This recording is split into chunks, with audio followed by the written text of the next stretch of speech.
အားလုံးမင်္ဂလာပါဒီနေ့ဗီဒီယိုမှာတော့ကျွန်တော်ပြောပြပေးချင်တဲ့အကြောင်းအရာက The Odyssey ဆိုတဲ့ဇာတ်ကားပေါ့နော် Trader Christopher Nolan ရိုက်ထားတယ်ဒီမှာဆိုရင် Matt Damon ပါတယ် Tom Holland ပါတယ်ပြီးတော့တခြားနာမည်ကြီးမင်းသားမင်းသမီးတွေအများကြီးပါဝင်နေပေါ့နော်ဒီကားကိုအခုဇူလိုင်လ18ရက်နေ့ကနေစပြီးတော့နိုင်ငံတကာမှာတော့ပြသနေပြီကျွန်တော်ဒီမြန်မာနိုင်ငံမှာတော့မတင်ဘူးပေါ့နော်ဒီကားကိုကျွန်တော်မြင်နေဆိုရင်တော့အကြည့်ထွက်လာမှာပဲကြည့်ပြလိမ့်မယ်ဘာလို့ဒီကားကိုကျွန်တော်တော်တော်လေးရင်ခုန်စောင့်စားနေတဲ့ဇာတ်ကားဖြစ်တယ်ဘာလို့လဲဆိုရင်တော့ခြားမင်းသားမင်းသမီးတွေကတော့ခဏထားလိုက်ဒီဗီဒီယိုအနေနဲ့ဆိုရင် Trader Christopher Nolan ရှိုက်ထားတာဖြစ်တဲ့အတွက်ကြောင့်မလို့စောင့်ကြည့်ရမယ်ဇာတ်ကားတကားဖြစ်တယ်ပေါ့နော်အဲ့တော့ကျွန်တော်ဒီကားကိုစောင့်နေတာဖြစ်တယ်ဒီကားမှာထူးခြားတဲ့အချက်တွေရှိတယ်ပေါ့နော်အဲ့ဒါဘာလဲဆိုတော့နံပါတ်1ချက်အနေနဲ့ဆိုရင် Christopher Nolan ဒီအနည်းတန်းကျွန်တော်ရှေ့မှာကြည့်ရတဲ့ဇာတ်ကားအများစုဒီ sci-fi ကားတွေများတယ်ပြီးတော့ scientific ကားတွေများတယ်ပေါ့နော်ဥပမာလေးဆိုရင် Inception Interstellar Tenet Oppenheimer စရှိဖြင့်ဒီလိုကားတွေများတယ်ပြီးတော့ Dark Knight အဲ့လိုမျိုးဇာတ်ကားတွေရိုက်နေတဲ့တယောက်ကနေပြီးဒီရောမခစ်ကိုရိုက်ပြမယ်ဆိုတဲ့အတွက်ကြောင့်မလို့ဒီကားကိုပို့ပြီးတော့စိတ်ဝင်စားမိအရှင်ခုံမိတယ်ပေါ့နော်နောက်တစ်ချက်အနေနဲ့ကဒီ Christopher Nolan ရဲ့အာတီတာပေါ့နော်အာတီတာကဘာလဲဆိုရင် CGI တွေထက် practical effect တွေကိုပို့ပြီးတော့သူကတုံးလာပို့ပြီးတော့ကြိုက်တဲ့လူပေါ့နော် practical effect ကတကယ်သူချပြခြင်းတဲ့အမှုပညာကိုထိထိမိမိလုပ်နိုင်တယ်ဆိုပြီးတော့ခံထားတဲ့လူမျိုးအဲ့ဒါကြောင့်သူရဲ့ practical effect လုပ်ခဲ့တဲ့ဟာတွေဆိုရင်Dark Knight မှာဆိုရင်ဒီမျိုးရဲ့လမ်းမကြီးပေါ်မှာ truck ကားကို180 degree လမ်းပြစ်တာတော့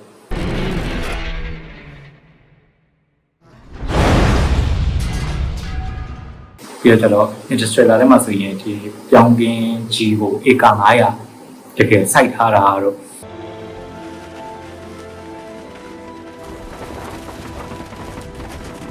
တန်းတဲ့ဆီဖြစ်မှာဆိုရင်လည်းဒီ boring လီကိုတကယ်ဝင်တိုက်လိုက်တာတော့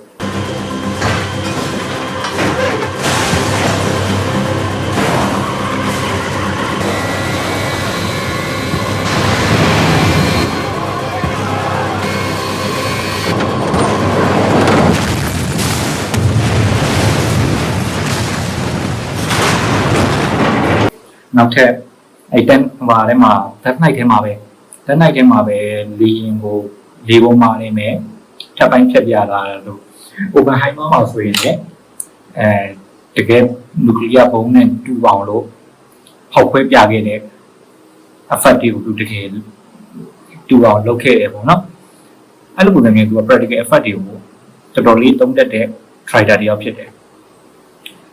ထုံနည်းတူပဲဒီ Odyssey ဆိုတဲ့ဇာတ်ကားမှာလည်းသူ practical effect တွေနဲ့ပုံထားတာတော်တော်ပါတယ်လို့ကျွန်တော်တို့ကြားရတယ်သိရတယ်ပေါ့နော်ဒီထဲက blue ကြီးဆိုရင်လည်းဘယ်လိုပဲဆိုပေ30လောက်တကယ်ရုပ်ထုကြီးကိုလုပ်ပြီးတော့ရိုက်ထားတယ်လို့သိရတယ်စီကြံမသုံးမဲနဲ့ပေါ့နော်တကယ်ပေ30လောက်ရုပ်ထုကြီးတကယ်လုပ်တယ်ပေါ့နော်အဲ့ဒါမှရုပ်သေးပုံစံမျိုးကြိုးဆွဲနေနဲ့ရိုက်ထားတယ်ဆိုပြီးတော့ကျွန်တော်တို့ကြားသိရတယ်တချို့ effect တွေဆိုရင်လည်းတော်တကယ်စစ်လုပ်တယ်လို့ကျွန်တော်တို့ကြားရတယ်ဒါကတော့ဒီစကားကိုစိတ်ဝင်စားတဲ့အချက်တွေကတခုပေါ့နော်နောက်ထပ်ဒီစကားကိုပဲပို့ပြီးတော့ကျွန်တော်ကိုစိတ်ဝင်စားစေတဲ့အချက်ရှိအဲ့ဒါဘာလဲဆိုတော့ဒီစကားမှာအသုံးပြုထားတဲ့ကင်မရာကခါတိုင်းဆိုရင်ဒီ Christopher Nolan ရဲ့စကားတော်တော်များများဒီသူဒီ IMAX flame camera ကိုအသုံးပြုရတာတော့တော်တော်လေးကြိုက်နေတဲ့တယ်လို့IMAX မှာ17mm flame ကိုသူကပို့ပြီးတော့သဘောကျတယ်ပေါ့နော် IMAX camera နဲ့ရိုက်ကူးရတာတော်တော်လေး နှစ်ချိုက်တဲ့သူဆိုတာကိုသိရတယ်ဒါပေမဲ့ဒီကားမှာသုံးထားတဲ့ IMAX ကင်မရာကအရင်ကားတွေမှာသုံးခဲ့တဲ့ IMAX ကင်မရာနဲ့မတူဘူးဘလို့မတူတာလဲဆိုတော့အရင်တော့ IMAX ကင်မရာတွေပြီးရိုက်ကူးမယ်ဆိုရင်ဟိုကအတန်စုတယ်ပေါ့နော်ဆိုရင်နောက်ကနေရင်းနေတဲ့အတန်ရဆိုတော့မျိုးမတင်ရေစက်မောင်းထားသလိုလိုအဲ့လိုပုံစံမျိုးအတန်စုတဲ့တဒနာရှိတယ်အဲ့တဒနာကိုခရစ်စပါနိုလန်ကမကြိုက်ဘူးပေါ့နော်သူ့ရဲ့ရုပ်ထွက်ကိုတော့ကြိုက်တယ်အတန်စုတဲ့တဒနာကိုသူကမကြိုက်ဘူးအဲ့တော့ကြောင့်မလို့သူကဒီကားကြိုက်ဖို့အတွက်ကို IMAX company ကိုသူကတောင်းဆိုခဲ့တယ်အတန်တိတ်တဲ့ကင်မရာတစ်ခုစီစဉ်ပေးပါအဲ့ကင်မရာထုတ်ပေးပါဆိုပြီးတောင်းဆိုခဲ့ IMAX company ကလည်းထုတ်ပေးတယ်အဲ့တော့နော် trailer တွေဘယ်လောက်ထိ power ကြီးလဲဆိုတော့ကင်မရာ company ကိုသူလိုချင်တဲ့ကင်မရာထုတ်ခိုင်းပြီးတော့ရိုက်တာအဲ့လိုပုံစံမျိုးတွေ့ရတယ်ဒီကသုံးထားတဲ့ကင်မရာက IMAX 70mm frame သုံးတဲ့ကင်မရာပဲဒါပေမဲ့သူကဘာဖြစ်တော့လဲဆိုတော့အတန်တိတ်သွားတယ်အတန်တော်ငြိမ်သွားတယ်အဲ့တော့ကြောင့်မလို့လေဒီကင်မရာရဲ့ weight ဒီပေါင်400-500ဖက်ချလေးလောက်ဖြစ်သွားတယ်ပြောဆိုရင်တကယ်ဆိုင်ကဘိန်းကြီးဆိုင်ကတစ်စီးစာလောက် weight ဖြစ်သွားတယ်ပေါ့နော်အဲ့ဒီလိုကင်မရာကိုပယ်ဖို့ပြုတ်ဖို့တဲ့ဆိုတော့အနည်းဆုံးလူ4-5ယောက်မှရတဲ့အနေအထားမျိုးဖြစ်သွားတယ်ဒါပေမဲ့ဒီကင်မရာရဲ့အားသာချက်ဒီအတန်တိတ်သွားတယ်အတန်တိတ်သွားတဲ့ကြောင့်မလို့ဘာကောင်းတော့လဲဆိုရင်အနီးက shot တွေဒိုင်းလောက်ပြောတဲ့အနီးက shot တွေကိုဒီကင်မရာနဲ့ရိုက်ကူးလို့ရပါတယ်ဒီကောင်ကအတန်ဆိုလို့ကြတော့ဟိုကအဝေးကနေပဲရိုက်ရတယ်အဲ့ကောင်အခုကျတော့အနီးကပြီးရိုက်လို့ရပါတယ်ဒါပေမဲ့ဒီကင်မရာကိုမချွေတာပဲနဲ့မပြောင်းလေးပဲနဲ့ကျွန်တော်အသုံးပြုလို့ရသွားတယ်ပေါ့နော်အဓိကဒီကင်မရာရဲ့အားသာချက်ဒီအထက်တိတ်တဲ့ IMAX ကင်မရာဖြစ်တဲ့ 70mm ကင်မရာဖြစ်တဲ့အဲ့ဒါကြောင့်မလို့သူ့ရဲ့ရုပ်ထွက်ကိုလည်းအပြေအဝခံစားခြင်းနဲ့ဆိုရင်တော့ IMAX 70mm frame နဲ့ပြတဲ့ရုပ်ရှင်ရုံတွေမှာဆိုရင်တော့အပြေအဝပို့ပြီးတော့ခံစားရလိမ့်မယ်ဒီမှာတော့မလွယ်ဘူးပေါ့နော်ဒီမှာတော့ကျွန်တော် IMAX cinema မရှိဘူး IMAX digital လည်းမရှိဘူး IMAX cinema လည်းမရှိတဲ့ကျွန်တော်ဒီမှာတော့အဲ့ဒီအားတော့ကျွန်တော်ခံစားမှာမဟုတ်ဘူး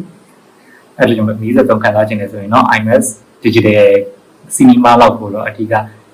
ထားပြီးတော့အနည်းဆုံးထားကြည့်စီခြင်းတယ်ပေါ့နော်ဒီဇာတ်ကားပြခြင်းနဲ့အနှစ်သာရအပြည့်အဝဖို့ခံစားရဖို့တော့ဖြစ်ပါတယ်နောက်တစ်ခုကဒီဇာတ်ကားကို